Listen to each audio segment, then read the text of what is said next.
Spurs are now top of the Premier League after just 8 games, with 6 wins and 2 draws, still undefeated and their best start since 1960. They've already proven themselves by beating some of the biggest teams in the league, such as Liverpool, albeit slightly luckily, and Manchester United, as well as securing a draw at the Emirates for the first time in 4 years.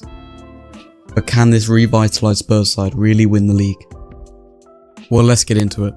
To answer this question, we need to look at the man who has transformed Spurs and the new face of Tottenham, Ange Postecoglou.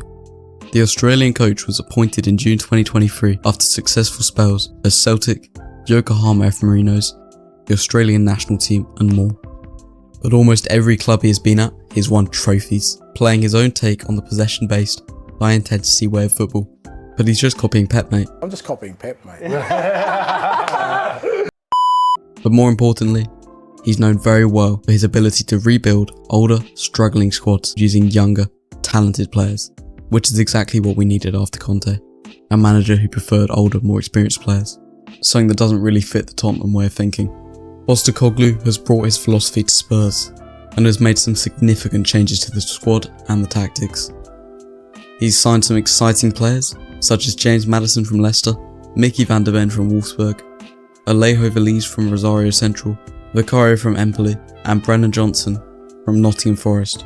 He's given opportunities to players who were previously out of favour or weren't preferred by Conte, such as Bissouma and Pape Matar, which has completely revitalised our midfield, and he's also sold or loaned out some of the players who didn't fit the system or were simply not good enough, such as Harry Winks, who joined Leicester City.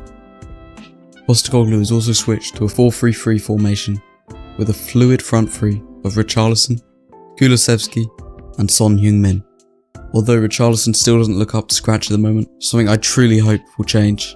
He has also improved the midfield balance, with Bissouma as the defensive anchor, Maddison as a creative playmaker and Pape Matar as a box-to-box dynamo, as well as completely rebuilding and revitalising our previously awful defence.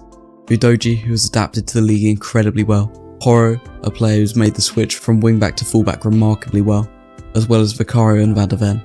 This has completely changed the defence, and we now look light years better than we did with what we previously relied on, having Dyer, Davies, Longley, Sessegnon and an ageing Hugo Lloris. But most significantly, we have handled the loss of quite possibly our best ever player extremely well. We now look like a more balanced, rounded squad without Harry Kane.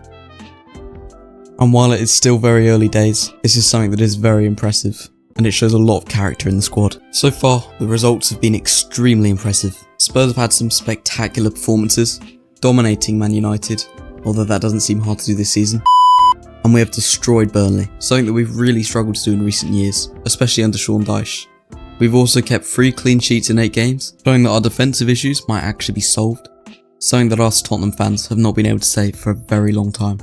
But can we really keep this up for the whole season? And can we challenge for the title against teams like Man City, Liverpool and Arsenal? Well, let's see. On the positive side, we have a manager who has proven himself time and time again at different levels and leagues, who has a clear vision and philosophy and who has instilled confidence and belief in his players.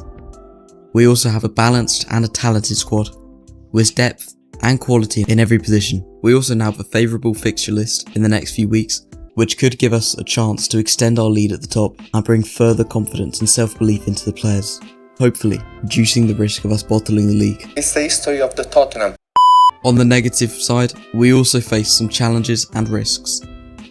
We haven't faced some of the toughest opponents in the league, such as Man City, although we do seem to beat them most of the time, Newcastle, who absolutely destroyed us last time we faced them, the game that most fans would like to forget about, as well as Liverpool at Anfield. And while we won at home, I wouldn't be so confident that we'll win away.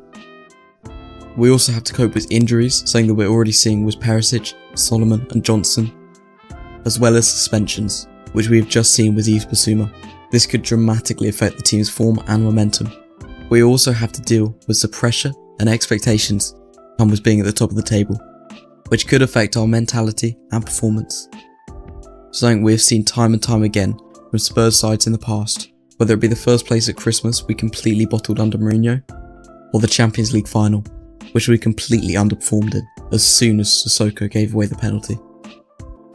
But I personally think that while we have been great so far this season, and dreaming is of course free, I just can't see us winning the league. As much as I would love it to happen, and I'm very glad that we look so good, and we're actually entertaining to watch for once. But despite that, I really just doubt we'll win the league. I mean, you never know what will happen. Maybe we do win the league. I just think it's very unlikely. Anyway guys, thanks for watching. Please like and subscribe, and I'll see you in the next one.